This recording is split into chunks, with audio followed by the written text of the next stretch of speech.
questão aí dessas confusões todas que dão, né? Briga quando o casal quer se divorciar, né? Ou romper a união, e ficam aí com essa questão da guarda compartilhada, aquela confusão, aquela briga toda, né? Hoje nós vamos falar de alimentos. Alimentos. Então, compartilhou aí? Já compartilhei. A Fernanda já está compartilhando com os senhores aí. E também é um assunto bastante polêmico, é um assunto bastante discutido, né? E a gente sabe que os alimentos, infelizmente, nem sempre são aplicáveis como a lei determina que o sejam. Eu costumo dizer, eu que advogo na área de família há muitos anos, né? E raramente a gente escuta alguém falar, não, eu recebo uma pensão do meu filho muito boa, ou eu estou muito satisfeito com a pensão que eu recebo, ou então, do outro lado, eu pago com satisfação a pensão para o meu filho, porque eu vejo que ela é bem administrada, né? Normalmente, a gente escuta o contrário. A gente escuta, eu não recebo o necessário, o meu ex-marido não paga aquilo que ele queria pagar com a qualidade que ele deveria ter para consumir os alimentos. O marido, por sua vez, já fala, eu pago uma pensão, e essa pensão ela é mais do que suficiente para aquela criança, e a minha ex-mulher, inclusive, usa para outras coisas. Essa é a grande realidade da nossa cultura brasileira, né? E se a gente for olhar os dois lados, na maioria das vezes, os dois lados estão certos. Há exageros de um lado, há exageros de outro, mas os dois lados estão certos. Então, aqui nós vamos tentar sempre mostrar isso.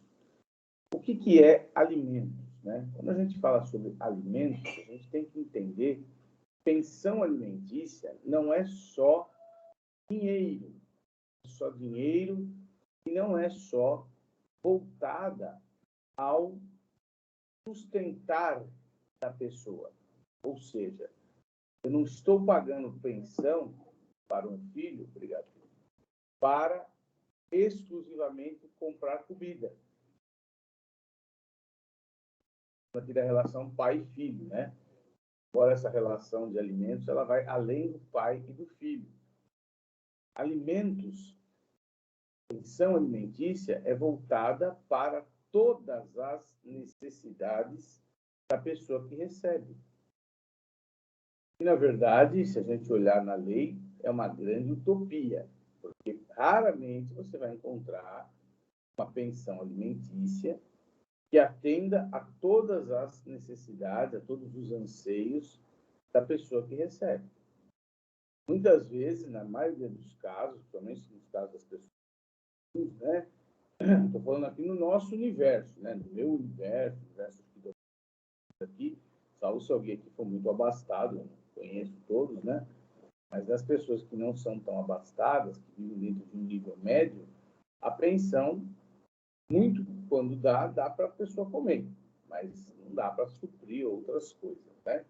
Então, eu vou pedir para a Fernanda ler o artigo 1694 do Código Civil Brasileiro e vamos ver o que o artigo 1694 fala sobre pensão alimentícia.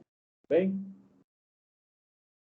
Podem os parentes, os cônjuges ou companheiros pedir uns aos outros os alimentos de que necessitem, para viver de modo compatível com a sua condição social, inclusive para atender às necessidades de sua educação.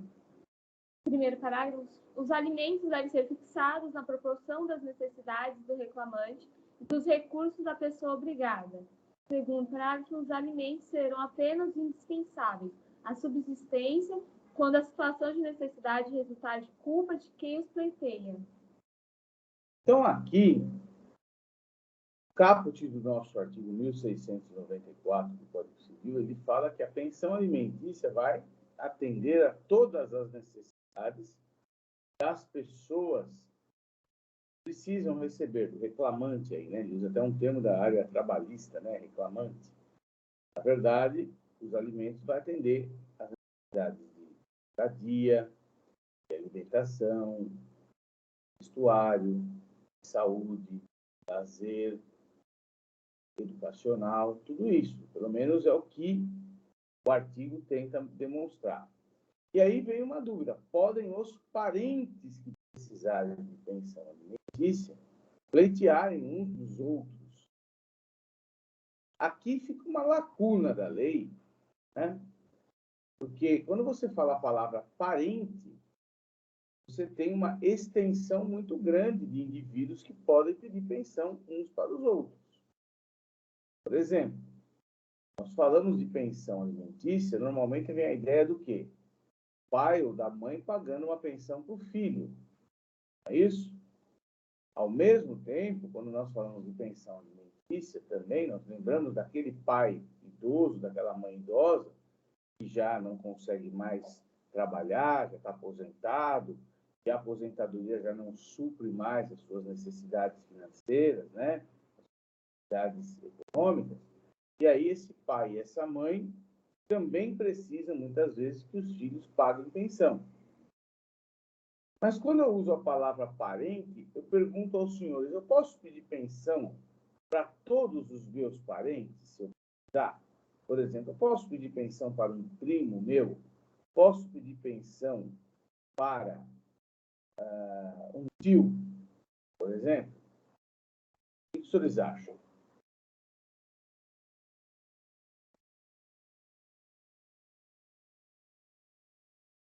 Pode sim, Pode? pode. Acho que até a quarta geração, não é isso? Quem mais acha alguma coisa? Alguém quer mais falar alguma coisa?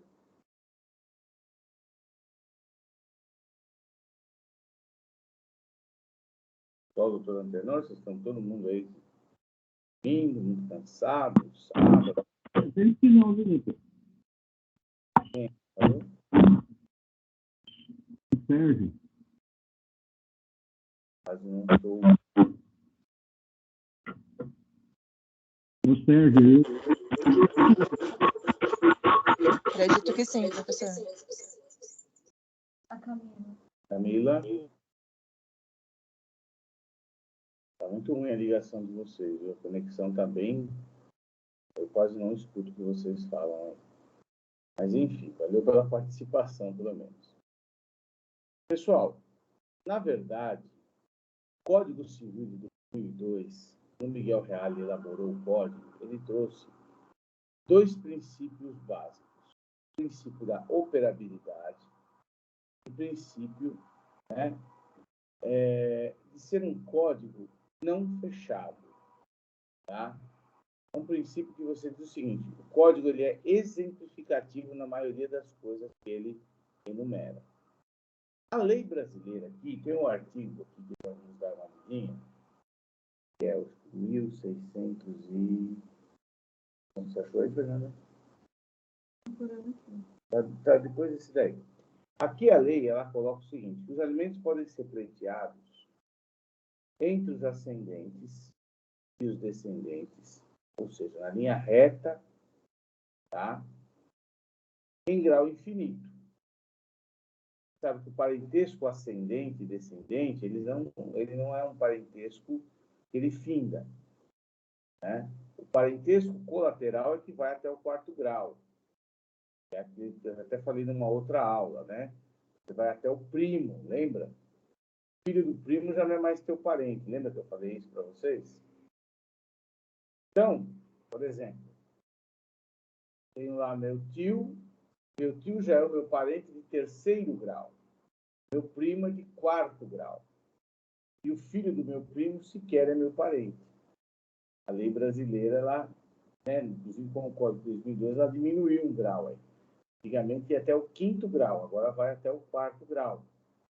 Então, por exemplo, o filho do meu primo já não entra mais no meu grau de parentesco aqui. Tá? Então, esse dispositivo do Código Civil, 1694, ela O fala... direito à prestação de alimentos principais extensivo a todos os ascendentes que caem na obrigação dos mais próximos grau, Isso, que artigo é esse? 1696. Pode ler aí. Ó. Artigo 1696. O direito à prestação de alimentos é recíproco entre pais e filhos e extensivo a todos os ascendentes, recaindo a obrigação dos mais próximos em grau, uns em falta de outros. Muito bem. Então, o Aí, direito... no 1697, na falta dos ascendentes, cabe a obrigação aos descendentes, guardada a ordem de sucessão e faltando este aos irmãos assim germanos como unilaterais. Então, aqui a lei tenta dar uma limitada em quem deve pagar alimentos. Ela tenta manter a obrigação alimentícia dentro do núcleo familiar ali mais próximo, né? Ou seja, pai, filho e irmãos. Né? Pai, filho, avô, neto, bisneto e irmãos, sejam germanos, que é filhos do mesmo pai e da mesma mãe, ou unilaterais. Porém, há entendimentos que o código é um código aberto. O código ele é código exemplificativo e não taxativo. E, de uma certa forma, quando o artigo 1694 fala que as pessoas podem pleitear alimentos entre parentes, eu posso ter uma extensão e um entendimento que, por exemplo, se eu tenho necessidade, uma pessoa que não tem mais pai nem mãe, não tenho filhos, não tenho irmãos e eu preciso, por que não pleitear alimentos de um tio, de um primo? Então, a lei me permite essa interpretação. Eu procurei na prática, não encontrei nenhuma jurisprudência que, até agora, não encontrei que determinasse lá que algum primo pague alimento para outro primo, né? Mas eu já fiz ações no meu escritório aonde tios se comprometeram a pagar alimentos para sobrinhos. Então, já foge do que está aí no caput do artigo. O tio não é mencionado ali no artigo 1696 nem no 1697. Tá? Quando eu falo ascendente, quem que é ascendente? É pai, mãe, avô, avó, bisavó, trisavó, tataravô, né? Então, esses são os meus ascendentes. E os meus descendentes é filho, neto, bisneto e assim por diante, né? Quando eu tenho, então, uma relação vai para o lado colateral, eu estou quebrando o que a lei fala. Então, quando eu falo lá que tio pode pagar pensão a um sobrinho, não significa que é uma regra geral, significa que é uma possibilidade, porque, como eu disse, o código ele é aberto. Tem gente que deve falar assim, professor, fala baixo aí, pelo amor de Deus, porque se a moda pega, vai ter um monte de sobrinho aí entrando contra ação contra tios, né? Daqui a pouco, né? O negócio pega a moda, né? Começa a pagar pensão sem saber, né? Nem conhece o cara, está começando a pagar uma pensão alimentícia ali. Então, fica ligeiro. Então, a pensão alimentícia, ela, via de regra, não é só entre pai e filho. Então, o primeiro mito que eu quero quebrar é isso, tá? Vai também aos irmãos, tá? Vai também aos filhos em relação aos pais, aos netos em relação aos avós, né? E assim por diante. E não pode faltar a pensão alimentícia também ligada ao cônjuge e ao companheiro. Tá? Cônjuges e companheiros também são reciprocamente detentores do direito de pleitear alimentos.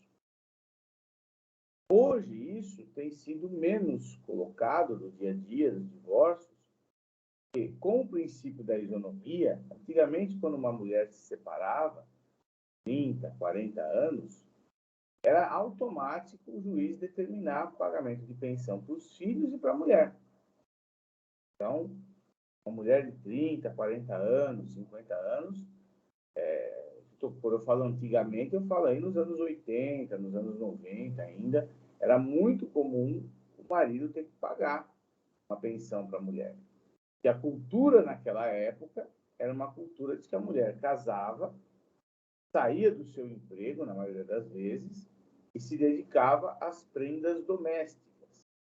Até era engraçado a qualificação que a gente fazia, né? Eu trabalho em escritório de advocacia desde os meus 12 anos de idade, né? Então, eu acompanhei certos processos em que os termos utilizados eram termos muito diferenciados do que a gente usa hoje, né? Você colocava lá, fulana de tal, brasileira, casada, e prendas domésticas, ou dolar até hoje usa, né? Quer dizer o quê? Que a pessoa não trabalha fora, que a pessoa é apenas da área doméstica. Prendas domésticas, olha o termo que era utilizado, né? Que vem da palavra o quê? Prendada. A mulher, aquela cultura machista, né? Que a mulher deveria ser prendada, a mulher tem que cuidar da casa, tem que cuidar dos filhos, do marido, né? Do cachorro, enfim. Que a mulher é aquela que é a empregada da casa, na verdade. Ou, entre outras palavras, como disse aqui a Fernanda, a escrava, né? E hoje, graças ao bom Deus, graças, né, às mudanças culturais e intelectuais que nós vivenciamos, e ainda existem exceções, é óbvio, a mulher ela se destaca na sociedade, ela trabalha, ela tem o seu emprego, ela tem a sua autonomia financeira, ela tem a sua autonomia intelectual, né? A mulher não podia, inclusive, tinha até 1960 foi criado o Estatuto da Mulher Casada. Já ouviram falar dessa lei? Não. Quem ouviu? Não. Nunca ouviram? Não. Procurem aí no Google, uma lei que já está Não. revogada, né? Que é o Estatuto da Mulher Casada. Quer dizer, a mulher tem estatuto, quer dizer, parece uma empresa, né? Estatuto da empresa. Então, assim, vejam que isso não é muito longe das nossas épocas, né? Com todo respeito, nós temos o seu Sebastião aí, que já é uma pessoa mais madura, né? Viveu isso, foi casado, acredito eu, não sei, né? Mas viveu essa época em que a mulher se casava e ela era aquela pessoa que tinha que dar conta, às vezes até do trabalho fora e do trabalho dentro de casa, como hoje ainda é. Muitos casais ainda adotam essa postura, ainda adotam esse perfil da mulher ser a dona de casa, prendada, né? Eu conheço pessoas, inclusive não de idade avançada, não. Quando tem um nenê, tem um bebezinho, o marido chega e fala para a mulher, olha, eu quero que você saia do trabalho para cuidar da criança. E aí eu pergunto, isso está errado? Eu digo que está errado, nem que está certo. Eu digo que é o modo de viver de cada um, né? Cada um hoje tem o direito de escolher com quem quer viver. Eu só acho que a mulher tem um grande prejuízo quando ela faz isso, né? Quando ela larga toda a carreira dela, quando ela larga todo o seu sucesso pessoal para se dedicar a uma situação familiar exclusivamente. Por quê? Porque lá na frente, isso não é garantia nenhuma de que ela vai ter um amparo desse marido que hoje exige que ela saia do trabalho e cuide só da casa. Então, constantemente eu recebo visitas no meu escritório de clientes, de pessoas que querem se divorciar, mulheres numa faixa etária dos 45, 50 anos, que viveram durante um longo período da vida sempre dedicadas ao lar. Qual é a resposta do judiciário para isso hoje? É não dar a pensão. E se dá a pensão, dá uma pensão mitigada e uma pensão temporária. Porque juízes passaram a entender, o tribunal passou a entender, com a evolução social, com a inserção da mulher no mercado de trabalho, com a possibilidade da mulher de estudar, hoje ela não tem que viver mais na dependência de um marido. Então, aqui um comentário, né, baseado na experiência de 22 anos de advocacia. Eu advogo, faço muitas ações de divórcio, ações de família, E esses dias até me surpreendeu um caso que ela é professora, né?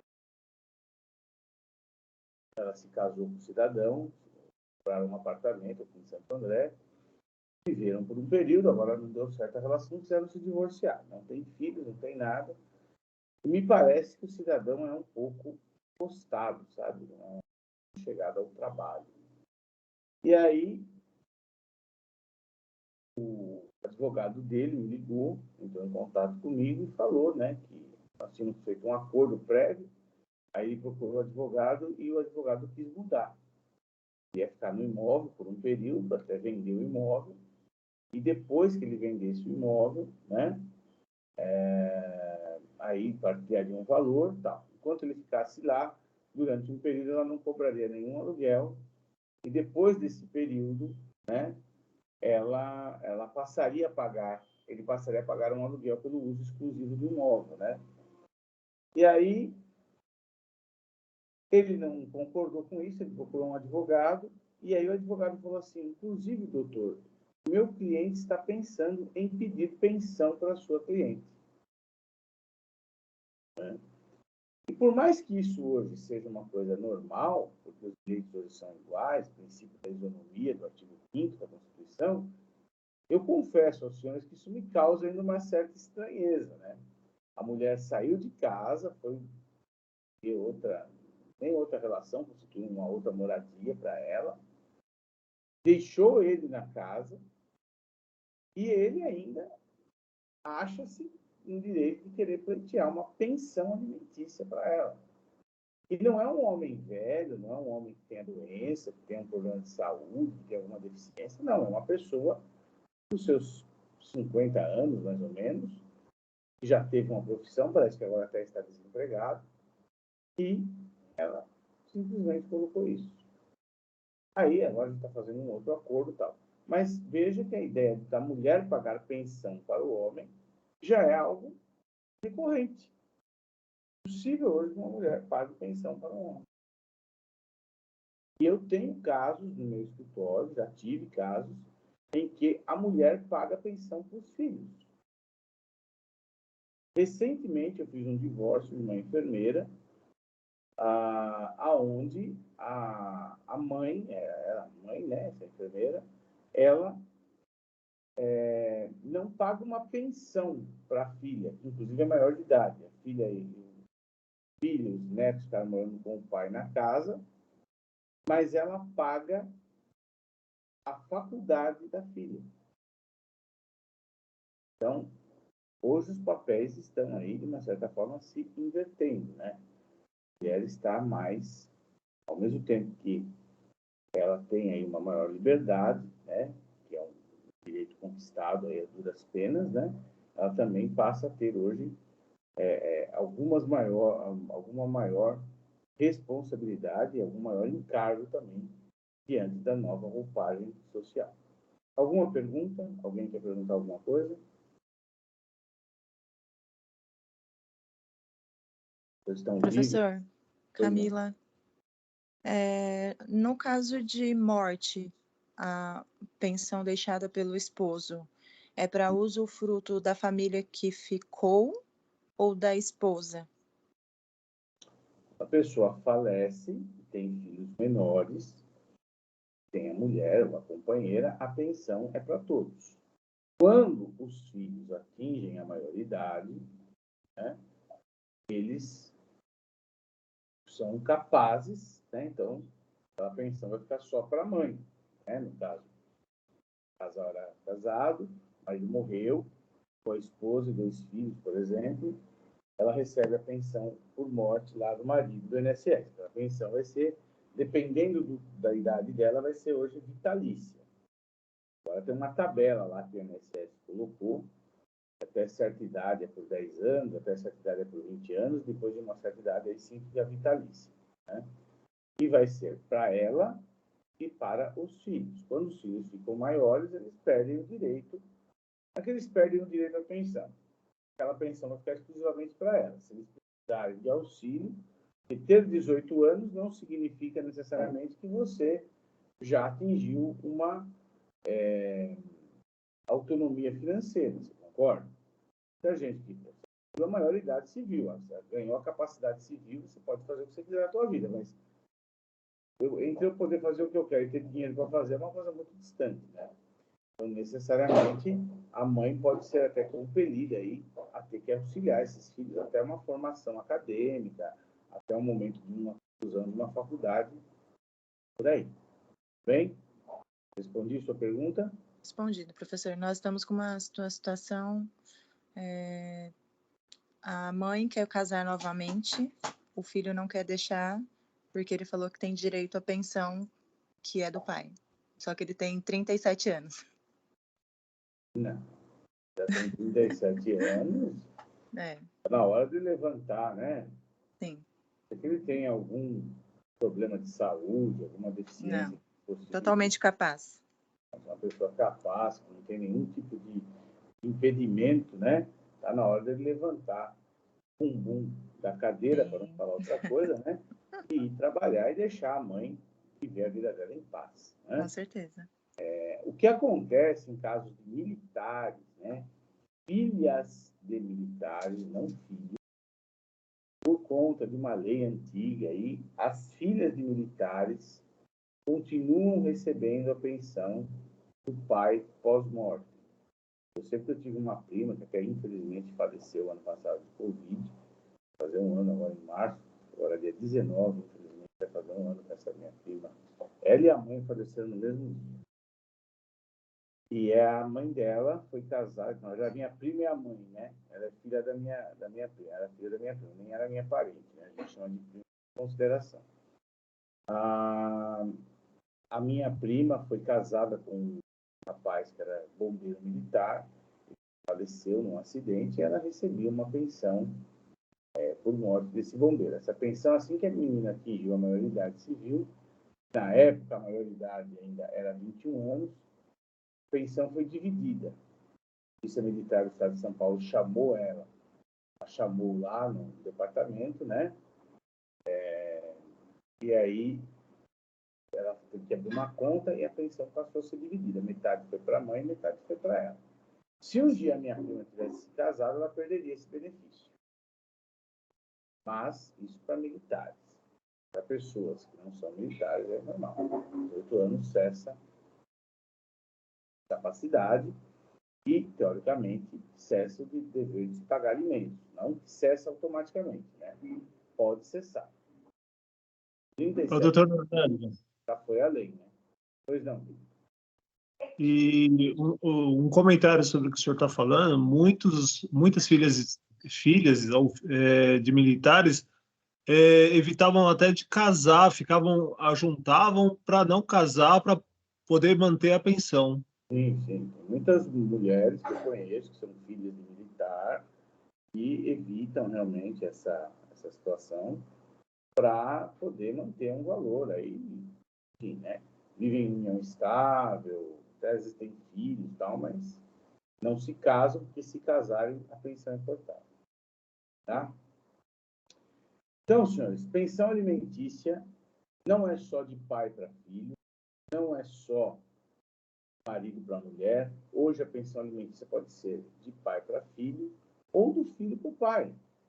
As idosas também, que já estão numa condição com dificuldade, que estão numa condição de não poder suprir mais o seu próprio sustento, a sua própria sobrevivência com dignidade, podem pleitear a pensão. Tá? E não é uma coisa muito incomum isso não, isso é muito comum de acontecer. Eu mesmo já fiz várias ações, pessoas idosas, pleiteando a pensão de filhos. Recentemente, uma senhora cliente minha, teve a mãe dela, que eu fiz uma ação, a Ana Joaquina, que faleceu com 96 anos de idade. A senhora portuguesa, tinha 3 filhas, e deu todo o patrimônio para as filhas, e uma das filhas, que é a minha cliente, sempre cuidou, sempre zelou, sempre foi muito presente, mas em razão das dificuldades financeiras, a mulher precisou de um auxílio maior. Ela nunca teve uma aposentadoria, tá? Ela recebia lá um LOAS, não sei como ela conseguiu esse LOAS também, eu fiz isso, mas tinha uma clínica para pagar, aí a minha cliente, né, representando a mãe, porque a mãe era curatelada, a minha cliente ingressou com uma ação de alimentos. No caso, eu ingressei para cobrar das outras filhas a pensão alimentícia. Pagavam com muito mau gosto para a mãe. Então, tem essa possibilidade também da mãe ou do pai pleitearem alimentos dos filhos ou também dos netos, tá? E aí isso pode ser estendido a outros, né? Não é de um neto, não é de um filho. Então, se eu tenho 2, 3 filhos, eu vou pedir a pensão para uns 2 ou 3 filhos. Cada um vai pagar na medida de suas possibilidades. Ok? Uma outra pergunta? Professor, bom dia a todos, em primeiro lugar. Não é sobre adultos, mas é sobre o pai desempregado, né? Que a mãe entra com pensão, com pedido de pensão, que é o direito da criança, do menor, no caso, e o pai não tem como pagar, por exemplo, porque está desempregado. Como que geralmente se resolve isso? Isso Pai se vira? é um grande dilema, porque, na verdade, a criança continua comendo, bebendo, né? Continua tendo necessidade, o pai estando ou não trabalhando. Certo. Quem é pai tem que ter a responsabilidade que, se ficar desempregado, procurar um bico, procurar uma atividade paralela para poder suprir a necessidade daquela criança.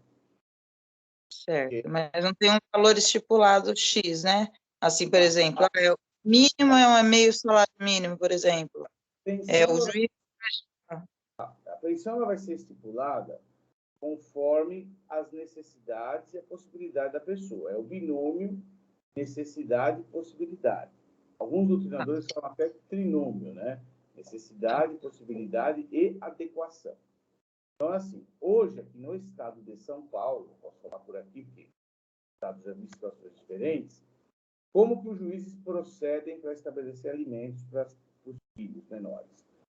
O juiz já estabelece uma pensão em caso de trabalho com vínculo empregatício, ou seja, trabalho com carteira registrada, que é um praxe de 30% ou 1/3, né, 33% do salário, vai variar esse percentual de 20%, 25%, 33%, 30%, 28%, dependendo aí do número de filhos, do ganho que a pessoa tem também, né?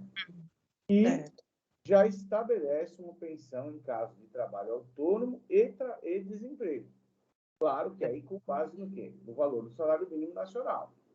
Então, depende da profissão que a pessoa tinha, depende do padrão de vida que a pessoa tem. Então, por exemplo, se é uma pessoa que tem um trabalho, que é uma pessoa com um grau superior completo, que já é uma pessoa que tem uma profissão, quanto mais qualificada a pessoa for, maior vai ser o valor da pensão, porque ela tem melhores chances de trabalho, mesmo estando desempregado. Por exemplo, um advogado. Pode isso seja um engano, né? A gente acha que advogado ganha muito dinheiro. Na verdade, não é bem assim. Mas a tendência que as pessoas olham para o advogado, né? O advogado tem muito dinheiro, então uma pensão aí de 10 salários mínimos. Não é bem assim.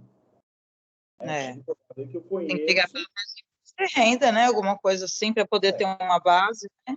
Você tem que ver o extrato bancário, tem que ver a qualidade de vida da pessoa. Então, pensão não tem uma regra fixa na lei de quanto você vai pagar.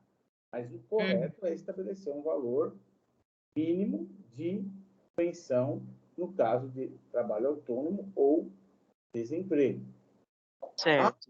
Uma padrão aí para pessoas de classe média, média baixa, meio salário mínimo, um salário mínimo, mais ou menos isso, tá? Agora, o cara tinha uma empresa, o cara tem um trabalho que tem lá um faturamento legal, então a pensão vai ser maior. Depende muito. Eu tenho um cliente que ele é tatuador, pasmem, esse cara ganha por mês, segundo o que ele falou. Se é verdade, eu não sei porque ele não me contratou. Ele foi lá só caroçar no meu escritório, porque eu estou cheio de gente que me caroça. Se eu ganhasse R$1 cada caroço. Eu que não seja o próximo, em nome do Senhor Jesus, hein? Eu vou precisar do Senhor. Então, estou dizendo assim, se eu ganhasse R$1 por cada um que me liga perguntando alguma coisa, eu já Né? estava milionário, né? Mas esse cidadão foi lá, foi indicado de um outro cliente e tal. Ele disse que ganha, por mês, como tatuador, R$25 mil. De 20 a 25 mil reais. Eu, na hora, quase que eu falei, acho que eu vou fazer um curso de tatuador. Mais fácil. Estou vendo que tatuar pessoas é Em breve e uma tal. coisa um pouco mais vantajosa do que advogar. E você encerra o trabalho ali e acabou, né? Você fez a tatuagem na pessoa e a pessoa Ganhou. fora. O processo não. Você começa o processo hoje, né? Tá a doutora Letícia. A doutora Letícia está quietinha hoje, não está falando muito. O que aconteceu, doutora Letícia? Tô só ouvindo, doutor. Estou mentindo quanto ao advogado, doutora Letícia? Não, de jeito nenhum. Só a verdade. Vamos abrir um estudo de tatuagem, a senhora. Oi? Vamos abrir, a senhora, um estudo de tatuagem, que acho que a gente vai ganhar mais dinheiro que advogado. É verdade. Então, se é verdade isso, eu também não duvido que seja. Viu? As pessoas pagam por tatuagem valores caros. Viu? Pagam aí R$1.000, R$2.000. O cara não põe o dinheiro em casa, mas paga uma tatuagem. Né? Está contra quem usa tatuagem, mas é um gosto caro. Né? É um gosto bastante caro.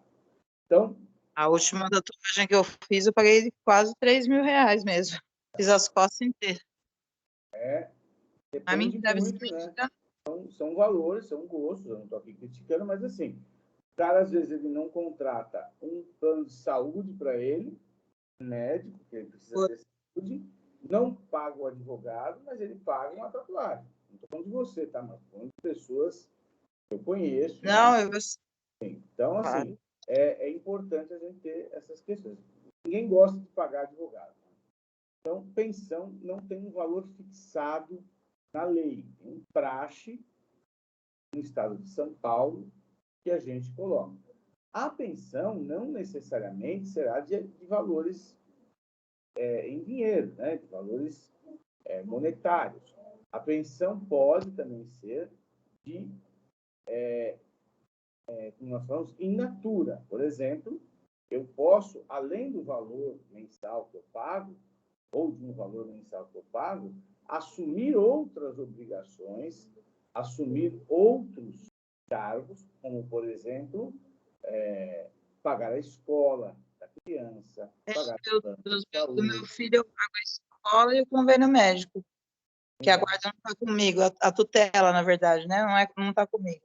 E aí, para não dar problema, eu pago a escola e o convênio médico odontológico.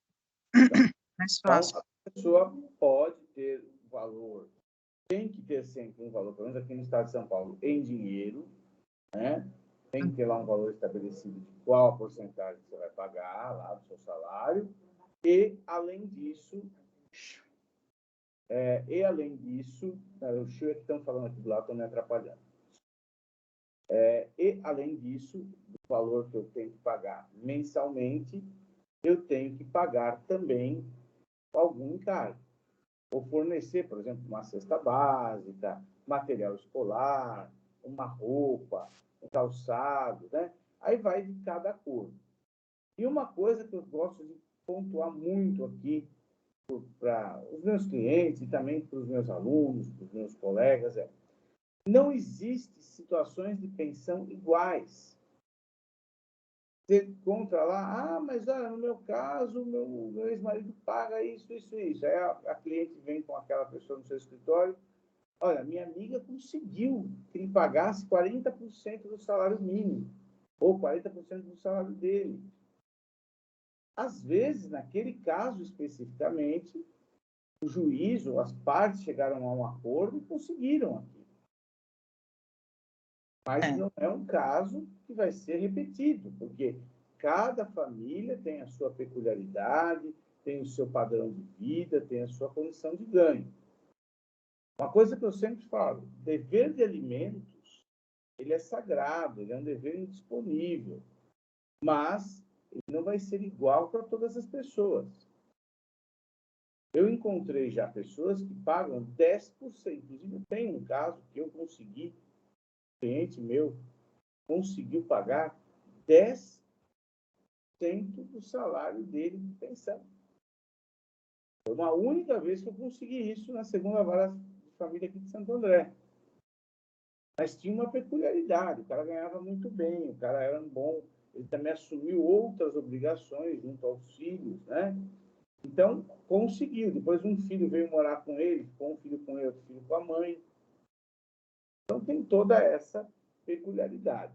Em área de família, gente, não existe um padrão estabelecido que não possa ser mudado, como nós falamos na aula passada, né? Wagner está aí hoje? Não. Não, né? Wagner não veio. Ele estava falando que um casal queria estabelecer a guarda do filho como guarda alternada, né? Que é aquela guarda ping-pong, 15 dias com um, 15 dias com o outro. Eu falei, isso a lei brasileira não permite, porque a lei brasileira permite a guarda compartilhada. O pai e a mãe com poder de guarda iguais, né? Podendo dividir a atenção dos dois em relação aos filhos, né? Mas a criança vai ter a residência fixada com um deles. Eu sou casado, me divorcio, tenho um filho, 2. A guarda vai ser compartilhada, que eu vou decidir junto com a minha ex-mulher o que vai ser feito com aquela criança, o que vai ser feito com o adolescente. Eu vou decidir com a minha ex-mulher o que eu vou fazer com relação à educação, tal. Mas a criança vai ficar ou fixada comigo ou fixada com ela. Vou ter os dias de convivência, né? Vou retirá-la para visitar, para conviver, para passear, mas ela tem que ter uma rotina, tem que ter uma casa fixada. Agora, na prática, você encontra pais que fazem a guarda alternada. 15 dias fica com o pai, 15 dias fica com a mãe, né? Tem mães que devolvem o valor da pensão para o pai porque sabe que o pai vai ter despesa, então o cara tem o desconto da pensão na folha de pagamento, e aí o que acontece? A pensão vai toda para ela, na conta dela, mas o pai fica 15 dias com a criança, ele tem gasto com a criança. Então há um acordo, olha, eu vou te devolver. Essa mãe, milagre essa mãe, né? Hã? Milagre acontecer isso, né? Não é milagre. Tem pessoas que fazem isso. Depende do acordo, da civilidade de cada um e da justiça de cada um. Se você tem um bom pai, se você tem um pai que é atencioso, que não se nega, e tem uma mãe também consciente, não há nenhum problema de fazer isso. É verdade. O fato de eu não dar certo com a pessoa que eu estou casado hoje, então amanhã eu me caso, não dá certo, eu me divorcio, não significa em absoluto que eu preciso ser inimigo dessa pessoa. Eu preciso passar por cima dela e não olhar na cara dela. Agora, cada situação familiar tem a sua peculiaridade, tem a sua forma de ser. Eu e a minha ex-mulher, a gente se dá muito bem. Conversa, de vez em quando ela me encontra, a gente almoça juntos, a gente tem um bom relacionamento. E tem gente que parece que até que se incomoda com isso. Fala, nossa, mas não se divorciou? Divorciei, mas ela não é minha inimiga. Eu não estou numa trincheira querendo dar um tiro nela, ela numa trincheira querendo dar um tiro em mim. Graças a Deus. Não deu certo a relação amorosa, sentimental, mas ficamos bons amigos. Se eu precisar dela, é uma das poucas pessoas hoje que eu posso contar. Eu sei que se eu precisar, eu chamar, ela vai me estender a mão. E vice-versa. Né? Então, outra coisa que eu ia te perguntar sobre o assunto também, né?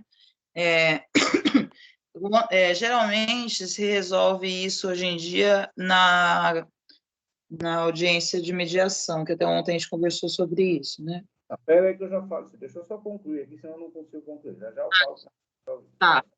Guarda aí. Então, senhores, do 1694 aqui, o que a gente extrai? Que alimentos são devidos de pai para filho, de filho para pai, tá? De esposo para esposa, tá? E também com a possibilidade de estender isso a outros parentes. Alimentos vai de acordo com a necessidade de cada um, de acordo com a possibilidade do pai, da mãe ou do parente pagar e a necessidade do outro receber. Uma coisa que eu gosto de sempre chamar a atenção dos meus clientes E eu advirto aos senhores, né, eu sugiro aos senhores que também o façam nos seus atendimentos. Quando alguém se divorcia, existe no judiciário uma posição assim: não pode diminuir a qualidade de vida dos filhos. Isso é uma verdadeira utopia. Porque, na maioria dos casos de quem se divorcia, a qualidade de vida de todos vai alterar. A não ser que sejam pessoas abastadas de natureza. Uma coisa é o Neymar se divorciar, uma coisa é o Silvio Santos se divorciar, é um artista, um jogador de futebol ou um empresário bem-sucedido. Outra coisa sou eu me divorciar. Se eu tenho uma renda de 4, a minha companheira tem uma renda de mais 4, né? Eu tenho 8 em prol de uma só casa, de uma só família. Amanhã ou depois não dá certo, cada um vai para o seu lado, eu não tenho mais 8 em prol de todos. Tenho 4 em meu favor e em favor de quem eu gerei, que é o meu filho. E eu vou ter que cuidar de uma casa. Então, assim, o padrão de vida pode ser que caia. E o que as mães muitas vezes não entendem, ou os pais também não entendem, é justamente isso. O padrão de vida muitas vezes muda. E todos vão sofrer consequências por essa mudança. A doutora Letícia já encontrou isso aí no dia a dia dela.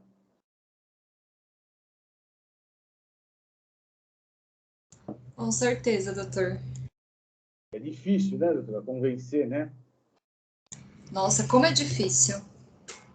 Muito difícil. E às vezes a pessoa quer coisas na hora que se divorcia que ela não tinha nem quando ela estava casada, não é verdade? Exatamente. Não queria, agora quer tudo que não tinha. Quero pôr no inglês, quero pôr na natação, no judô, na aula de reforço, no balé, na aula de espanhol. Eu quero, né? Quer dizer, quando você está... Aí a pergunta que eu faço é, mas vocês casados faziam isso? Não. Eu já vi juízes falando isso. Juízes falando para mães, que às vezes a mãe ela não entende, para clientes minhas. Ele perguntou uma vez o juiz, a senhora foi casada com o seu fulano aqui? Fui. Quando a senhora estava casada, como que era o padrão? Ah, era isso. Quando a senhora quer agora, ele pagando uma pensão, ele ganhando isso, que ele paga tudo isso? Já vi juízes falando isso. E a pessoa fica pé da vida. Então, é muito difícil para nós advogados, né? Para quem vai advogar, para quem já está advogando, convencer. Mas a ideia, embora a doutrina fale que tem que ser mantido o padrão de vida, dentro do possível, gente. Nós vivemos num país em que as coisas estão cada vez mais difíceis. Então, é necessário ter esse entendimento e levar isso para os seus clientes. Tá? Aonde a gente resolve as questões de alimentos? Só para responder a pergunta da Márcia. Na vara de família. Alimentos é proposto em vara de família. Né? A audiência de mediação e conciliação, é o tópico da aula, mas eu vou dar uma abertura aqui só para esclarecer isso, ela é feita, ela é realizada, em alguns casos, os chamados CEJUSCs, são Centros Judiciários de Solução de Conflitos. Né?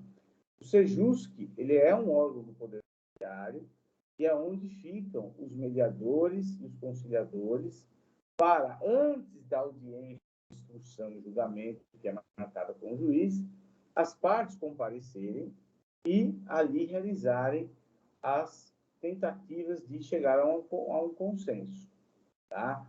A mediação é uma prática, a conciliação é outra prática. Também não vou entrar nesse detalhe, porque isso aí envolve outro tema, né? Não faz parte do meu curso. São técnicas de solução de conflitos diferentes. Né?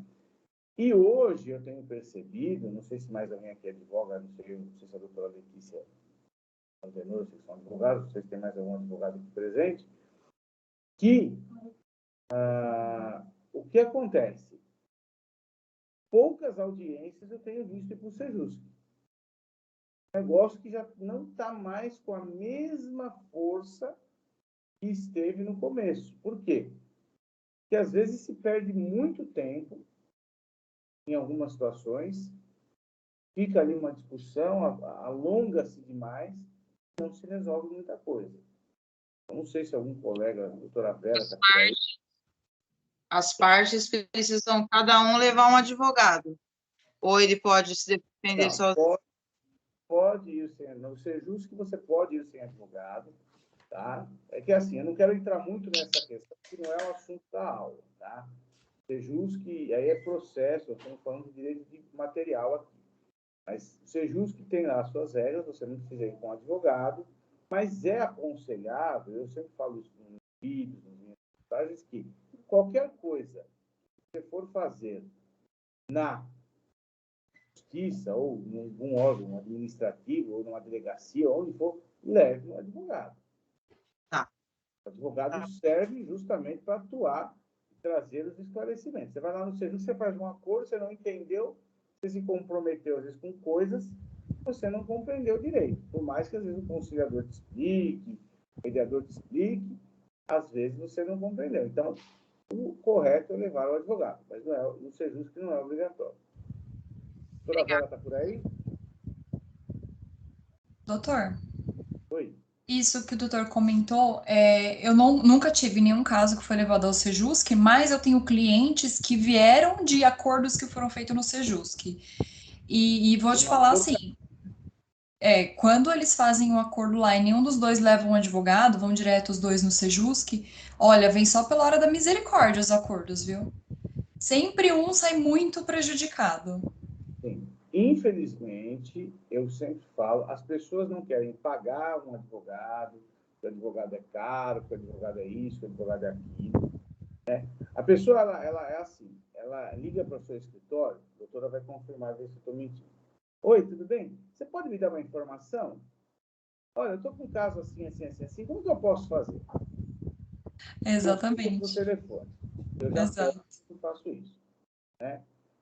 Ou então, no meu caso, eu que sou professor, tem uma série de consulentes, assim, o pessoal não imagina. Ontem, na hora do intervalo da minha aula, por exemplo, tinha um cidadão que ele estava tão ansioso que eu pensei que ele ia subir em cima de mim. Ele queria, porque queria que eu falasse de ação de demarcação e divisão, quando a minha ação era de reintegração de posse. E ele tem um caso que faz 50 anos, que não sei o quê. Eu tenho muita paciência com a aluno. Muita paciência. Mas ontem eu estava tão cansado, que eram muitas pessoas em cima, assim, que eu estava falando, meu amigo, vai na senador Flávio 877, paga lá minha conta. Eu oriento sobre demarcação de... Exatamente, doutor. Ontem aconteceu uma coisa engraçada, não tem nada a ver com a aula, mas eu vou comentar. Um cliente meu mandou mensagem falando que precisava de um contrato de mútuo para fazer com um conhecido dele lá e me pediu um modelo. Falei, não, eu confecciono o contrato nos moldes que você precisa, mas é tanto. Nem respondeu. Não, mas e o pior de tudo, eu fico bravo, é justamente, me dá e aluno que pede modelo? Verdade. Tem uma aluna que era daqui da Anhanguera, agora ela está numa outra faculdade, é engraçado, essa aluna, ela tem uma característica muito engraçada. Ela fica meses sem falar comigo. Aí, quando ela precisa agora, oi, tudo bem? Que saudades do senhor, professor. O senhor tem um modelo tal coisa? O senhor me tira uma dúvida? E aí, os amigos também, né, doutor? Amigo, parente, né? Eles acham que a gente não come, que a gente não veste, que a gente não, né, tem que pagar conta, né? As pessoas acham que a gente tem que trabalhar de graça. Verdade. Por exemplo, eu estou com a senhora que passa minha roupa aqui. Ela me ajuda aqui na casa, faz uma manutenção para mim aqui, e eu, logicamente, pago por ela. Alguém vai falar, olha, fala o seguinte, dá uma passadinha de roupa lá em casa, por favor, passa lá umas 4 camisas para mim, na faixa. Não tem nada demais. Não tem o quê? Não trabalho nenhum para a senhora, né? A Fernanda, que está aqui me monitorando, Fernanda, fala o seguinte, vem para cá me monitorar e na boa aí, tranquilo. Na amizade. As pessoas não têm noção. Acho que advogado não come, né? Não vive. Então, eu corto hoje, e aí essa aluna não satisfeita, ela foi a doutora Samanta, que ela conhece, pediu para a doutora Samanta. Como a doutora Samanta é doutrinada por mim de maneira assim, fanática, a doutora Samanta é um Orlando de saias. Ela simplesmente falou assim, não, eu não dou modelo, se você quiser eu faço o contrato para você também. Usou as palavras da senhora. Exato. Para você fazer um contrato, quantos anos a senhora não estudou e está estudando? Exatamente. É verdade? Lógico. Quantas pós-graduações nós não fazemos, nós não estudamos, cursos para nos aperfeiçoar? Pode ser que tudo que eu esteja falando aqui para a senhora hoje, a senhora já até saiba de cor. Mas a senhora está aqui para ouvir alguma coisa, pode ser que a senhora retire daqui que a senhora não sabia. Com certeza, sempre tem um aprendizado. Tem uma experiência. Então, é isso que eu gosto de passar. E vocês, futuros advogados, vocês que são alunos, a Márcia, outros que são aí alunos, eu não sei exatamente quem está aí que é aluno, quem é advogado, quando se formarem, valorizem o seu estudo. Dê informação, preste uma informação pública. Eu, por exemplo, faço meus vídeos na internet, deixo lá uma informação. Você fala, consulte um advogado de sua confiança e tal. Por quê? Porque a gente tem o dever, o munus público, né? A função pública de informar. Mas, lógico, uma informação genérica. Agora, você quer um caso específico, procure um profissional. Né? Mas fez muito bem, parabéns. Doutor. Pois não, doutor. Fora quando o pessoal não tira foto de algum problema de saúde do corpo e manda para a gente para diagnosticar e dar tratamento, né? O doutor Antenor, que foi médico, né? Hoje é advogado.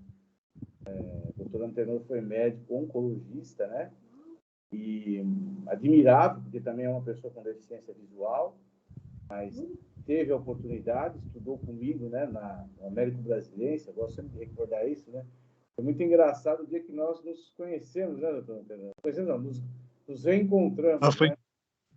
Foi cômico. Foi cômico, porque eu estava numa reunião presidindo a Comissão de Direito Civil da OAB e o doutor Antenor entrou, eu não enxergo, né? Como todo mundo sabe, sou deficiente visual, o doutor Antenor enxerga, mas enxerga também com dificuldades, né? E o doutor Antenor estudou comigo no primário, quando era primário, né, doutor? Sim. Nós usávamos ainda avental na escola, lembra do jalequinho que a gente usava? O AB, Américo Brasilense. E aí, ele sentou lá, é um prazer, senhor da comunidade. Prazer, mas eu não estou vendo. Falei alguma coisa assim, não lembro exatamente, né? E eu não lembro o que Não, o senhor perguntou qual é o seu nome? Aí eu, Antenor. Aí o senhor falou, aí o senhor tem a memória muito boa, né? Aí o senhor falou assim, ué, Antenor, você estudou no Américo? Eu falei, estudei, né? Aí o senhor puxou, falou, eu estudei com você e tal. Aí eu falei, pô, mas é que eu não tô vendo o senhor, né? E aí o senhor falou, eu também não tô te vendo, né? Nós nos reencontramos sem nos vermos, né? Então, assim, um encontro bastante peculiar, às escuras, como disse a Fernanda aqui, né? Mas você vê, um médico que atuou, hoje não tem mais condição por conta da visão de continuar atuando, mas o cara faz isso. O que eu tenho aqui no estômago, né? O que eu tenho aqui, né? Eu tô com uma coceira aqui. O que quer dizer isso? Eu não vou nem falar onde é a coceira, para não ficar chato, né? Mas essas coisas, né? Você não pode ir numa festa de aniversário e as pessoas começam a questionar, né? Voltando aos alimentos. Então, alguma dúvida dos alimentos aqui nessa questão do 1694? Sim, não? Posso passar para outro? Para o próximo. Doutor, eu sou uma mãe que eu tenho, aquela Lucinélia, sou uma mãe que não coloquei o pai na justiça, mas ele paga a pensão, só que nunca saiu daquele valor. Então, vamos lá, 5 anos pagando sempre o mesmo valor. Congelou. Só que em 2019, o nosso filho sofreu um acidente, mas assim, ele não ajudou em nada. Eu sou deficiente física, né? Eu recebo um salário mínimo, recebo o BPC, na verdade. Sou nova no curso de Direito e estou começando agora, né? Lutei para conseguir isso. E aí eu fui conversar com ele e ele deu as costas como resposta. Eu sou aquela mãe que eu falo assim, deixa ele para lá, vamos sustentar como a gente pode, ficar dependendo da pensão. Mas, por outro lado, minha família fica em cima, ele tem que ajudar, tem que pagar, coloca ele na justiça, então a gente fica meio perdida, né? Então, não sei o que eu faço. Doutora, eu não posso dizer para o que a futura doutora pode fazer ou não. É de cada um, né? Eu já ouvi várias vezes falando, eu prefiro não cobrar nada, que a consciência da pessoa. Eu penso assim, o direito de alimentos aí não é da doutora, é do seu filho. Né? É verdade. Então, assim, como a doutora representa ao seu filho, eu acredito que se a senhora exercer alguma coisa, não é pela senhora, é pelo seu filho. Né? É o que eu posso lhe falar. Agora, cada caso é um caso, cada situação é uma peculiaridade. E a gente tem que entender que, às vezes, você vai fazer alguma coisa que vai te dar mais dor de cabeça do que você já tem. O que eu falo para as meninas que trabalham comigo no escritório, eu tenho duas moças que trabalham comigo. A Fernanda, que está aqui hoje, que é minha estagiária, minha aluna, é novinha, né? Tem 26 anos. E tenho a Samanta, a doutora Samanta, que também foi minha estagiária, hoje é advogada, também vai fazer 26 anos, tem 25 ainda. São meninas novas e que têm um futuro de querer casar, né? Eu acho que não deveriam fazer isso, mas, enfim, vão querer fazer, né? Se tiver um filho, não tenha dependendo do pai. É o que eu falo para qualquer pessoa. Você quer ter um filho hoje? Você é mulher, você tem o sonho da maternidade, você quer ter um bebezinho, ver ele chorando, fazendo, né, gracinha, né, botando fralda. Tenha. Mas dependa de você. Se o pai ajudar, se sinta no lucro. Porque às vezes você vai tentar buscar uma situação e o negócio simplesmente vai acontecer. Tá? Na verdade, eu tentei conversar, né? Porém, deu as costas como resposta, e eu só falei assim, bom, fica a seu critério em ajudar ou não. Não vou levar isso para juízo, não vou fazer questão, porém, as consequências vêm futuras, né? Porque não está presente, então não queira mais tarde querer cobrar algo do filho, porque aí a resposta não será minha, será do filho. É o que eu disse para ele. Foi o que eu disse para ele. Ter as costas e sair. Nós colhemos o que plantamos, né? Isso. Realidade da vida. Bom, alimentos. Oi, Simone. Chamando? Não? Oi, doutor? Desculpa aí o barulho, é porque o vizinho está em construção e uma bateção logo cedo. Simone levantou a mão, não sei. Simone?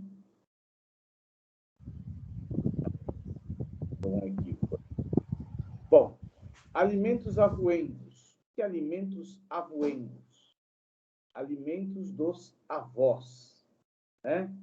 Os avós são aos netos, né? É uma prestação subsidiária. Ou seja, se eu tenho pai e mãe vivos, pai e mãe capazes, a própria lei fala que eu devo preferir a pensão do pai e da mãe. Porém, em alguns casos, essa pensão do pai e da mãe, ela é uma pensão que não existe ou muito insuficiente para as necessidades do filho. Então, eu apelo para os avós. E aí surge a necessidade de se pagar alimentos. E aí nós temos alguns princípios aqui que regem essa questão, e eu sugiro que quando os senhores pedirem alimentos nas competições sociais, os senhores utilizem dessa principiologia, porque isso ajuda na concessão, até para se discutir isso num grau superior, né? O princípio da solidariedade, que é um princípio do direito de família, então, a relação familiar deve ser sempre vista como relação solidária, né? E princípio da dignidade da pessoa humana. Princípio constitucional, está lá no artigo 1º, inciso 3º da Constituição Federal. Então, os avós também podem ser compelidos a pagar alimentos. Sabiam disso? Alguém não sabia? Todos sabiam, né? porque está lá, né, como eu falei, os ascendentes e descendentes. Só que a pensão do avô, não vai ser a mesma que o pai que a mãe. Claro que há casos e casos. Por que não vai ser a mesma? Porque presume-se que essa pensão ela vem num caráter auxiliar, complementar, subsidiário. Não é uma pensão principal. O dever de sustento é do pai e da mãe. Então, o avô e a avó, quando são chamados para prestar alimentos aos filhos, eles são chamados dentro de um princípio do quê? Não de substituição, mas de complemento. Em alguns casos, até de substituição. Às vezes o pai e a mãe faleceu e não tem jeito. O avô e a avó vai ter que sustentar mesmo, né? Ou o pai sumiu, a mãe sumiu, né? Tem muito caso aí de pai e mãe que o pai está preso, a mãe sumiu, a mãe está presa, o pai também não está nem aí. Quer dizer, tem muito avô hoje que cria neto. Simone, quer falar agora? Presente, está levantando a mão. O que é isso? William. Doutor, Oi, fala, oi. Simone. Eu ia falar dos alimentos normais, só que eu vou entrar nos alimentos avoengos. Eu sei que existe a solidariedade, é um alimento complementar, só que assim, eu advogo há muito tempo na área de família, e o que eu percebo na parte de alimentos avoengos tem que se esgotar totalmente a tentativa de alimento do pai, né? E muitas vezes, o que acaba acontecendo? Acaba a mãe suportando todo o alimento da criança, e muitas vezes, quando a mãe não tem condição, mora com a avó, quem acaba sustentando é a avó materna. E aí, quando você vai pleitear alimento para o pai, não se encontra o pai. No meu caso, particularmente, do meu escritório, o pai está preso. Eu informei a prisão. E mesmo assim, eles falam que na prisão ele pode pagar alimentos. Só que eles não estão indo para a avó paterna. Só que supõe-se que é obrigatoriedade da avó materna, uma vez que a mãe não tem condições. E a avó paterna, nesse caso, uma vez que inviabiliza totalmente a citação desse pai? Eu acho que isso fica muito indisponível no caso prático. Qual a orientação que o doutor me daria? Olha, eu acho que alguma coisa está errada aí, porque eu nunca tive tantas dificuldades de chegar nos avós. Claro que antes de você ir ao avô paterno, materno, você precisa esgotar aí as possibilidades. Uma pessoa presa, salvo se ela recebe lá o auxílio, chama lá o benefício, auxílio Reclusão. né, que é voltado para isso, quem que recebe auxílio reclusão? Quem é preso que estava trabalhando com registro em carteira, não é isso? Sim. O cara que é preso, que normalmente a maioria não contribui para o INSS, não recebe nada. A não ser que ele trabalhe na prisão, para alguma empresa. Eu tenho alguns programas aí dentro do penal, né? Eu não conheço tanto isso, mas tem programas que até remuneram o preso. Né? Valores assim, módicos, mas remuneram. Então, ele até pode destinar esse valor para a família, mas normalmente não vai para as próprias despesas dele.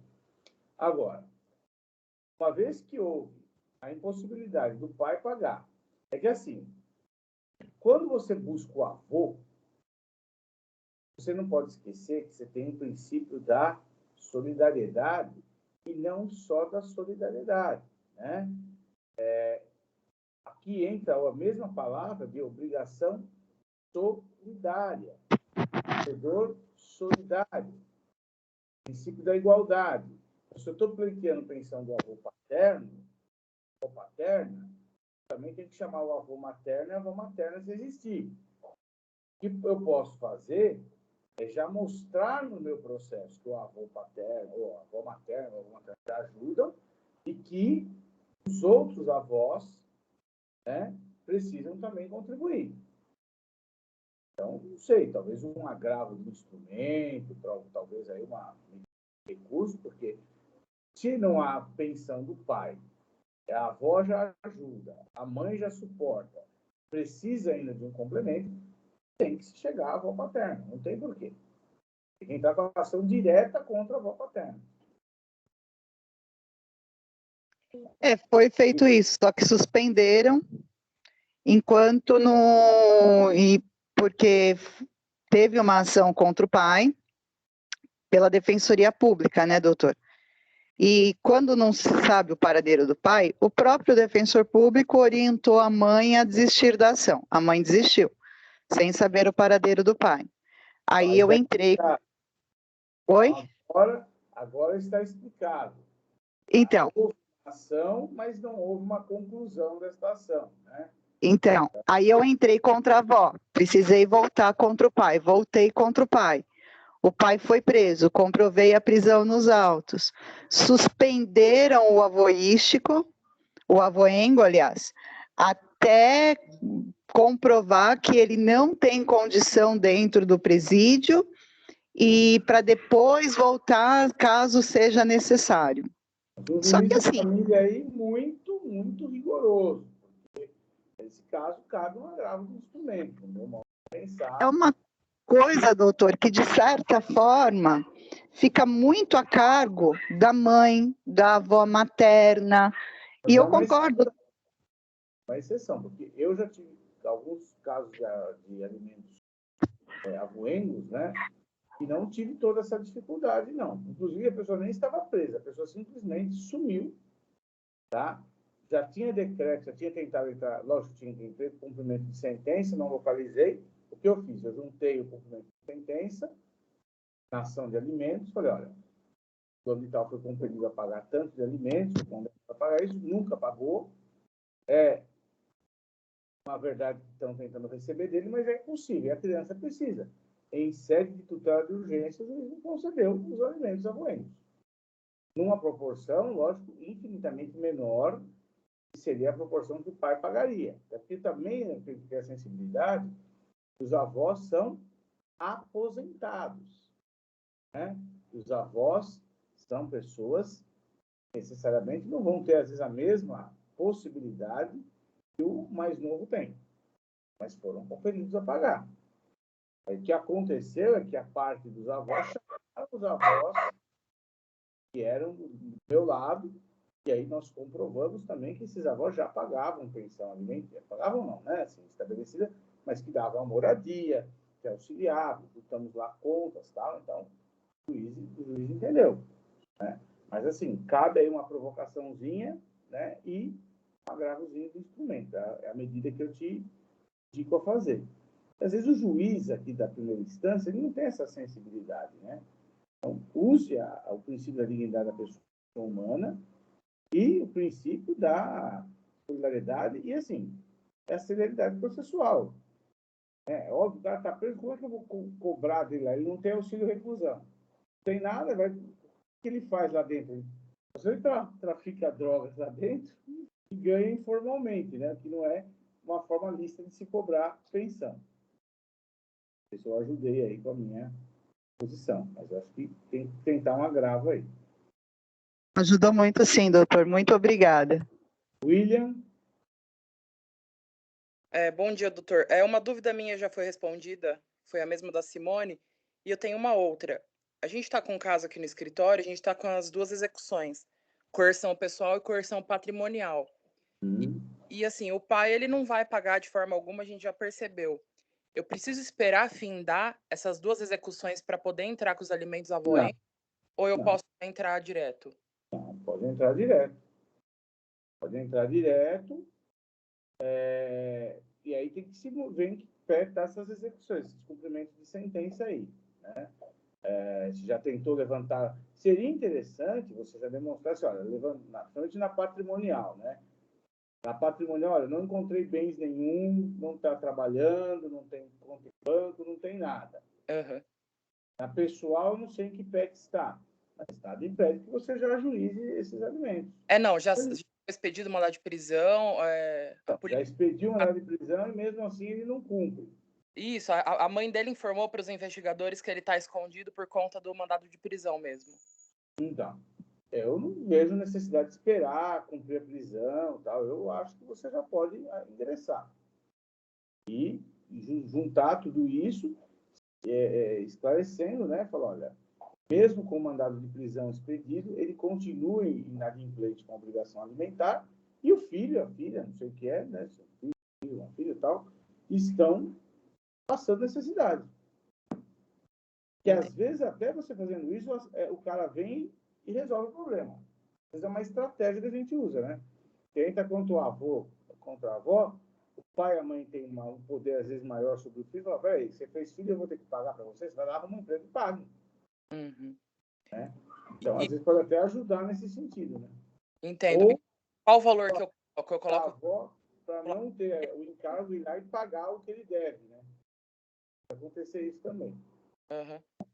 E o valor, eu posso colocar o valor que ficou na homologação da sentença para ele. Posso pôr o mesmo valor ou o juiz que vai decidir? Não, o juiz vai arbitrar um valor. Você tem que ter simplesmente assim, veja a condição do avô e da avó para você poder pleitear. Você vai entrar com uma ação de alimentos avoengos. Uhum. Processo de conhecimento, aonde você vai analisar as condições daquele avô e daquela avó para eles poderem pagar alimentos. Tá? Necessariamente não vai ser as mesmas condições do filho que está devendo. Entendi. Muito obrigado. Nada. Então, há uma resolução do CNJ 46, que é a resolução que fala hoje, inclusive, em questões de idosos, né? Para não haver exploração dos idosos. Às vezes, infelizmente, a pessoa vai ficando idosa e os filhos, os netos vão explorando os idosos aí. Eu até fiz questão de colocar essa resolução, que é dever dos cartórios notoriais, aí, registradores, tomarem um cuidado quando o filho e a filha, ou quando o idoso vai lá fazer uma transferência de um patrimônio e tal, averiguar o que está acontecendo, para ver se aquilo não está sendo feito de maneira para desguarnecer o idoso, tá? Aproveitei para colocar isso daí, porque às vezes a pessoa, não, olha, meu pai está doando para mim o bem, está vendendo esse bem, então, cuidado com essa questão aí, tem essa resolução na época da pandemia, aonde muito se recorreu aos avós. E por que se recorre aos avós? Porque os avós são aposentados. Né? Os avós aposentados, né? Eles são com renda fixa. Por menor que seja a aposentadoria, todo mês ali o INSS pinga, né? Então, é uma forma segura de você manter a sua pensão, pelo menos de um valor mínimo ali. Me chamou? Podemos ir? Próximo.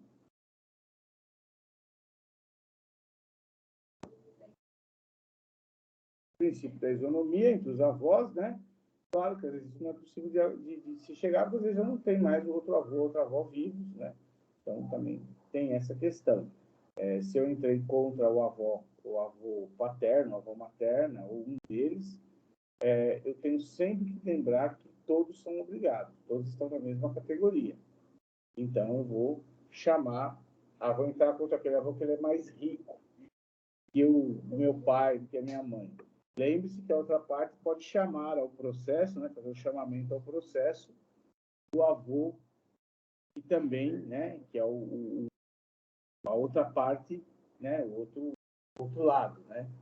Então, cuidado, que às vezes o tiro vira, né, sai pela culatra, né. Tome alguns cuidados aí, tá? Mas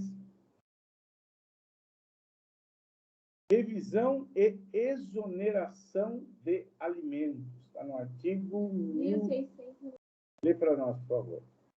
Se fixados os alimentos, sobrevier mudança na situação financeira de quem os supre, ou na de quem os recebe, poderá o interessado reclamar ao juiz, conforme as circunstâncias, exoneração, redução ou majoração de encargo.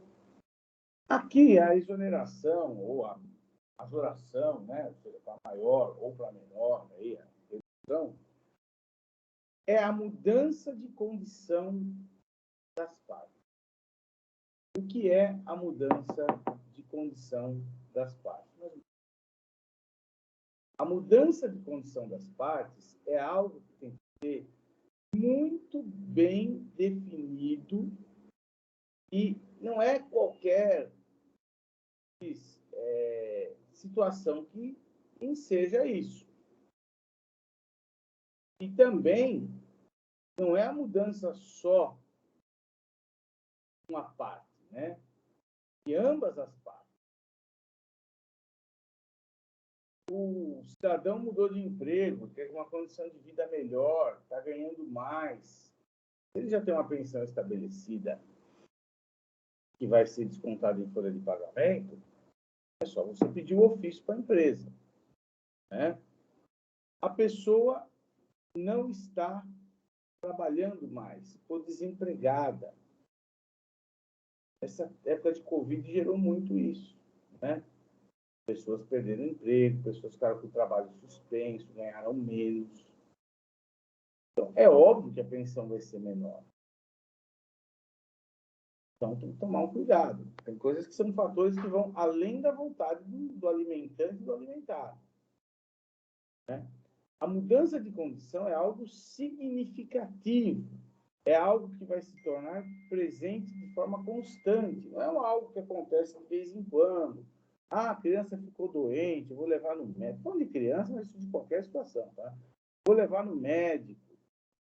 Tive um gasto extraordinário com essa criança. Olha, gastei muito no médico esse mês.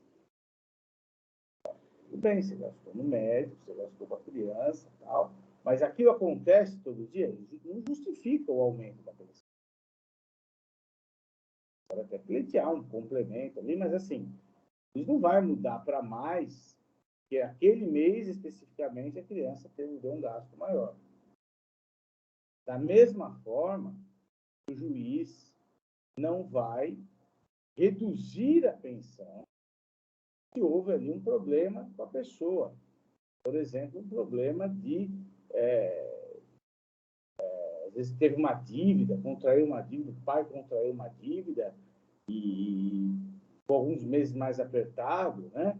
Não pode pagar, ou não pode pagar aquele valor. Vai chegar lá, olha, eu comprei um bem aqui, eu não posso mais, como se diz,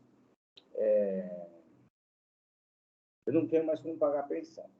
São situações que justifiquem mesmo a alteração da situação de ambos os lados. Outro ponto que é muito discutido no estado de São Paulo, que é muito comum os caras quererem mudar, né? Os homens quererem reduzir os alimentos. Eu divorciei, tenho um filho ou dois com uma pessoa, quero reconstruir minha vida. Todo mundo pode reconstruir sua vida? Claro que pode. Aí a pessoa vai se casar. Ela já sabe que ela tem um encargo anterior àquele casamento, ela tem que cumprir por um longo tempo, pelo menos até a maioridade daquela pessoa.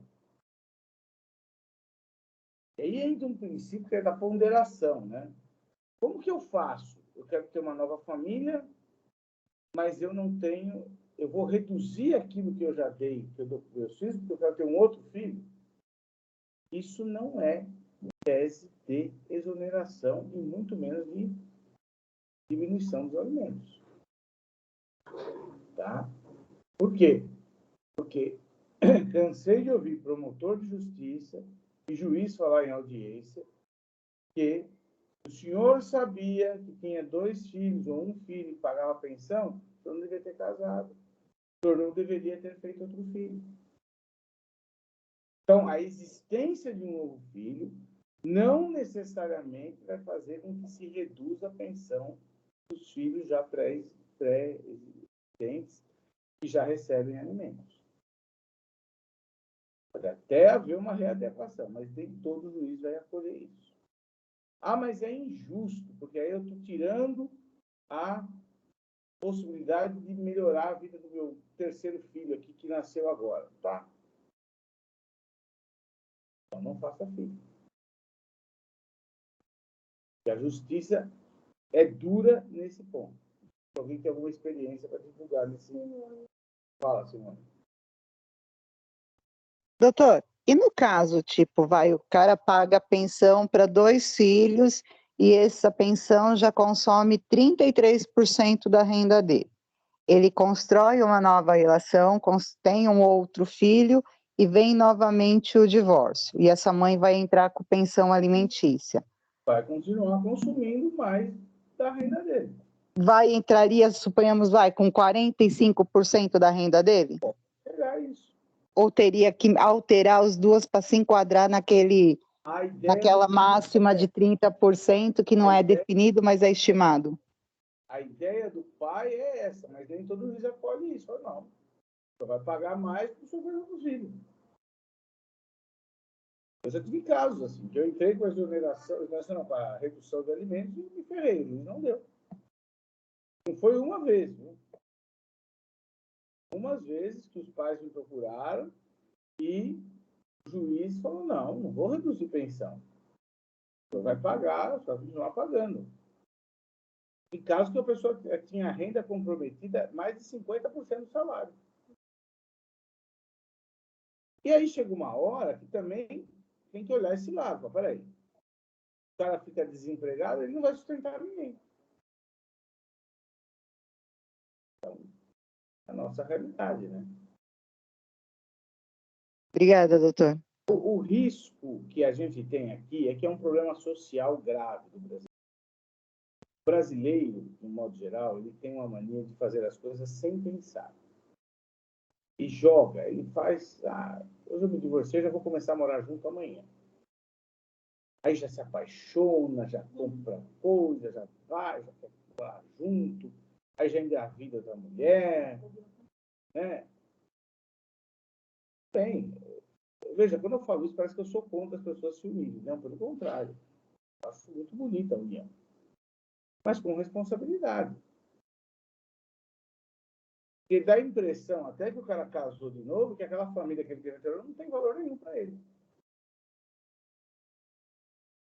É uma difícil equação aí de você agradar a todos, né? Você vai tentar agradar, mas nem sempre você vai conseguir. E o judiciário não é tão sensível desta forma. E aí a outra mãe também, de outros filhos, vai falar, coitado do meu marido, do meu ex-marido, né? Casou, preciso reduzir um pouco aqui, porque, né, ele tem agora uma outra criança. Vocês acham que isso vai acontecer? Alguém já viu acontecer isso? Pelo contrário, né? Aquele FDP foi lá e ainda fez outro filho com outra. Nem paga a pensão desses daqui direito. É isso que você escuta. É muito difícil isso acontecer. Eu tive uma cliente, uma amiga, né? Faz tempo que eu não vejo, casado. O cidadão teve um caso extraconjugal e ele teve um filho com a pessoa com quem ele teve um caso extraconjugal. Né? E ele já tinha um filho com essa moça. Aí brigaram, se bateram, ela deu uma surra nele. Foi ele que bateu nela. Ela deu uma surra nele. E é até engraçado, né? Porque normalmente, engraçado entre aspas, não fosse trágico, né? Ela falou ainda, o que ele pode fazer contra mim? Ele pode ir na delegacia, fazer um BO contra você por lesão corporal. Na delegacia da mulher, não. Delegacia do homem, né? Delegacia normal. A delegacia da mulher é proteção da mulher. Mas não deu nada. Ela ainda pediu medida protetiva contra ele. Você pediu medida protetiva contra ele, você bateu no cara, ela quebrou um guarda-roupa na casa dele lá, que ele estava morando com a mulher, com a amante lá, quebrou o guarda-roupa inteiro do cara. A mulher virou Satanás. Foi lá, baixinha, hein? Bem pequenininha. Ela foi lá, um dia ele estava lá num quartinho lá da empresa onde ele trabalhava, quebrou o guarda-roupa inteiro lá, pegou a tábua, a porta do guarda-roupa, quebrou nas costas do cara. Aí eu falei, nossa, eu não quero ver você nunca nervosa comigo, né? Porque eu tenho até medo, né? Enfim, aí passou essa confusão, resolveram voltar. Depois resolveram voltar. Consertaram o guarda-roupa. Esse cara é doido, viu? Você aceitou de volta. Aceitou. Gente. Ela aceitou ele de volta. Ele voltou para casa.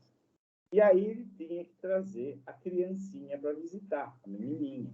Ele teve com a outra amante. E ela, por incrível que pareça, aceitava a criança numa boa. Ela fez o enxoval da menininha, ela dava fraldas, ela comprava leite, esses suprimentos que o bebezinho usa, né? Não sei quando tem criança, né? Os leites especiais, eles são caros pra caramba, né? Depois não deu certo de novo, aí quebraram o pau de novo, aí ele foi embora. Ele acabou indo morar com a amante, não sei como deve, acredito que esteja morando com a amante, com a ex-amante, que virou agora mulher, né? Mas ela, até hoje ela fala, assim, quando às vezes eu encontro com ela fala, eu gosto da criança, e quando vem visitar o meu filho, ele traz a menina, ela trata muito bem a menininha, que a criança não tem culpa realmente, né? Porque pais desajuizados. Mas a maioria das mulheres não faria isso. Alguém faria aqui um enxoval para a filha ou para o filho da amante do marido? Pergunto às doutoras, às senhoras que estão aqui presentes. Alguém faria isso? Teria esse altruísmo? Ah, é difícil, hein? Eu não faria.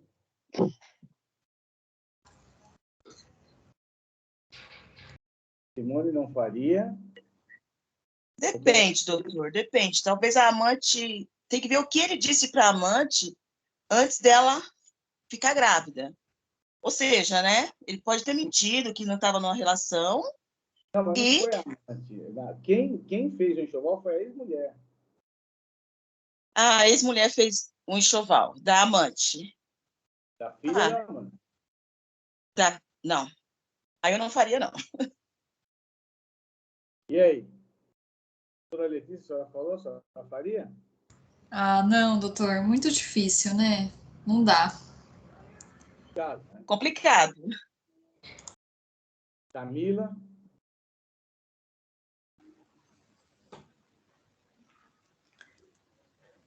Jéssica?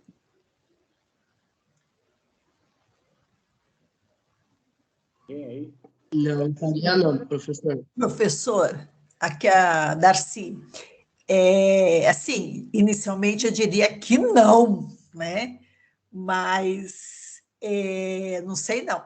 Depois, de repente, conhecendo a criança, uma vez eu fiz uma promessa para o meu irmão que quando ele tivesse um filho, eu jamais eu cuidaria dessa criança e não sei o quê, um monte de coisa. Falei um monte de coisa. Depois que nasceu, eu esqueci da promessa que eu tinha feito, entendeu? Depois que eu vi a criança e tudo mais, eu falei assim, poxa, a raiva foi para ele, né? E não foi para a criança. Inclusive, a criança nasceu com alguns problemas de saúde, eu cuidei muito dela, né? Era um tal de correr para o hospital. Por que a senhora ficou com raiva que o seu irmão teve um filho? Desculpa, a curiosidade fofoqueira não deixa passar. Não, é que eu sempre fui tia no sentido pleno da palavra, né? E a minha irmã, eu tenho 3 irmãos. A minha irmã teve o meu sobrinho, praticamente eu vivia com meu sobrinho, né? E depois ela teve o segundo, e depois a outra irmã teve uma menina, então eram 3. Então, eu levava muito as crianças para minha casa, né? E ele trabalhava, estudava, ele achava que ele tinha direito de dormir até mais tarde, de ter sossego na vida. E eu sempre levava as crianças. E sabe que junta 3 crianças, o barulho é grande. Aí briga de Homem-Aranha, pula do sofá, entendeu? Aí ele falava, eu não acredito que você não faz nada, você deixa eles fazer o que eles querem. Eu falei, pô, são crianças, deixa se divertir. E ele ficava muito puto da vida. Ele falava assim que eu era isso, que eu era aquilo. E tanto é que a Érica, desde pequenininha, ela tinha medo dele, né? Quando ele chegava, ela corria, sentava no sofá, ficava quietinha, né? Então ele reclamava muito, falava muito, e falava que eu era culpada, que eu não sei o quê, que eu não sei o quê. Aí um dia eu estava com tanta raiva, eu falei para ele assim, tá bom, quando você tiver um filho, eu não vou olhar, não vou cuidar, não vou dar amor, não vou dar carinho, você vai se ferrar sozinho. Ele falou, sei lá quando é que eu vou ter um filho. Eu falei, então, já fica registrado que eu nunca vou fazer isso com o seu filho, você vai se virar sozinho. E aí ele falava, até lá você já esqueceu. Eu falei, não, eu vou cumprir. Registra isso aí que eu vou cumprir. E depois ele teve um filho, né? Publique-se, Hã? Publique-se, registre-se e intime-se. Aí eu falei, não, vou cumprir, não vou dar atenção, não vou cuidar do seu filho, não vou fazer nada, então não me peça nada, né? E aí ele teve o filho. Aí teve, né? Poxa. Aí a Jéssica já nasceu doentinha, tadinha, ela precisou ficar internada por mais tempo no hospital e tal, aquela preocupação, depois ela ainda continuou, até os 2 anos continuou, e como os dois trabalhavam, né? E então foi nessa época também que eu cuidava da minha mãe, e aí era tal de praticamente a escola mais me conhecia do que os pais, entendeu? Eu participava de reuniãozinha na escola, eu ia buscar, eu ia levar repolho na aula de culinária, eu fazia o bolinho dela para o aniversário na escola, entendeu? Mas aí é irmão, né? Aí irmão a gente passa por cima, porque é sobrinho. Né? Mas eu acho assim, que eu posso até falar que não faria isso, mas de repente, na hora, você vê aquela criança tão, né, indefesa, não tem nada a ver com os pais. A realidade com criança é diferente, né? Mas eu acho que a maioria das pessoas, eu não sei se eu não tenho filhos, né? Jamais, eu pegava eu acho difícil. A cabeça dos dois. A outra aqui está falando de cortar a cabeça dos dois, né? Quer dizer, então... Tem que ter muita superioridade para fazer, viu? Porque eu não tenho isso, não. Tem que ser muito benévolo para ter essa postura, né? E assim, eu particularmente, assim, como a senhora que acabou de falar, a criança não tem culpa, mas a gente, para separar, né? Poxa, isso aqui é filha de um relacionamento adulterino do meu marido, da minha mulher, quer dizer, é muito difícil, né? Não é... Eu também não julgo quem não faça, porque eu acho que é difícil para a pessoa aceitar isso, né? Se é mulher, você se dedica ao cara ali, o cara vai lá, traz você, e ainda traz o filho da outra para você cuidar. A outra que foi que queimava o enxoval. Professor, Oi. Camila, acontece uma situação parecida comigo. Eu sou casada há 15 anos, meu enteado tem 11. E, assim, nós aceitamos, eu aceitei... Meu filho tá falando, desculpa. Nós aceitamos, eu aceitei a criança, convivemos com ele, porém foi acertado com meu esposo. Ele vem, passa as férias, vem a cada 15 dias, ele fica o tempo que ele quiser. Desde que meu esposo... Não existia? Não entendi. Ele tem quantos anos, o menino? 11. 11. Ele veio depois do casamento, então? Sim. Ah, tá. A senhora... Só que assim... Seu esposo. Só que assim, foi combinado com ele, a criança frequenta a minha casa o tempo que ele quiser, desde que ele esteja disponível para a criança. Ele vai vir passar férias no mesmo tempo de férias que ele estiver de férias. Mas a senhora dá atenção para a criança ou não? Dou comida, a mãe dele liga sempre pedindo as coisas, eu mando. Eu tenho um filho, meu filho tem 5 anos, convive com ele, só que a atenção de pai e como família é dele. A mãe é só a mãe do seu filho, não do Sim. filho dele. É porque o meu esposo tinha um grande problema de trazer ele para minha casa e sumir. E eu que ficava com a criança. Na realidade, isso é uma responsabilidade dele. Quem que está subiando? É o meu filho, Heitor. Ah, tá, desculpa. Você quer algum outro aluno que estava subindo? Não, porque outro dia um aluno... Mas acontece essa situação. Mas, enfim, tudo bem. Não, gente, é um assunto muito polêmico, um assunto que a gente troca experiências, até para a gente aprender com as pessoas, porque cada um tem a sua maneira de ver a vida, né? Tem pessoas que perdoam os deslizes que alguém comete, tem outros que já não perdoam, tem outros que falam que não perdoam e vão perdoar. O importante é a gente ser feliz. O direito de família, tem uma coisa que eu quero deixar nesse curso aqui, uma resposta, é que as regras do direito de família são regras meramente exemplificativas, mas as pessoas necessariamente não vão seguir aquilo à risca, porque envolve sentimento, envolve afeto, envolve relacionamento, envolve momentos, né?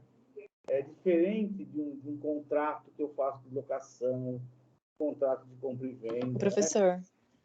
Só dando uma ressalva. Se eu fosse fazer de novo, eu não faria. Porque, como o senhor está falando, engloba outras coisas. Engloba a família dele do outro lado. Tem outras situações que, se fosse para me fazer hoje, eu não faria mais. Eu não aceitaria mais. Depende muito da situação, né? Eu acho que a criança não tem culpa. O menor culpado aí é a criança, né? Mas é lógico que a gente é ser humano, a gente tem graus de evolução diferentes, né? É muito difícil você aceitar algumas coisas na sua vida. A traição, né? Então, só nesse ponto aqui, não é do aula, mas só para deixar claro, a traição, ela é uma cultura de você aceitar, né? Mas todo mundo pode trair, todo mundo pode enganar. Essa conversa, eu não traio, você não trai até hoje, mas pode ser que amanhã você traia. Eu não acredito quando alguém fala, eu nunca trairia ninguém. Isso não existe. A gente nunca pode dizer que dessa água não beberá, né? Porque toda vez que você fala que você não bebe, às vezes você cai num pote e engole a água toda, né? Bom, encerrando aqui, que horas são? 11h11, olha, um número cabalístico, né? Que vem a saúde, paz, prosperidade e alegria para todos nós. Toda vez que você vê o número 11h11, você faz um pedido aí. Se vai ajudar, não sei, mas prejudicar também não vai, né? Para encerrarmos aqui, então, os alimentos. Faltou algum aí? Não. Então, falamos de tudo dos alimentos, né? Da questão da concessão de alimentos, como funciona, quem merece, quem não merece, não. Quem precisa, quem não precisa, como que é feito. Alguém ficou com alguma dúvida sobre isso?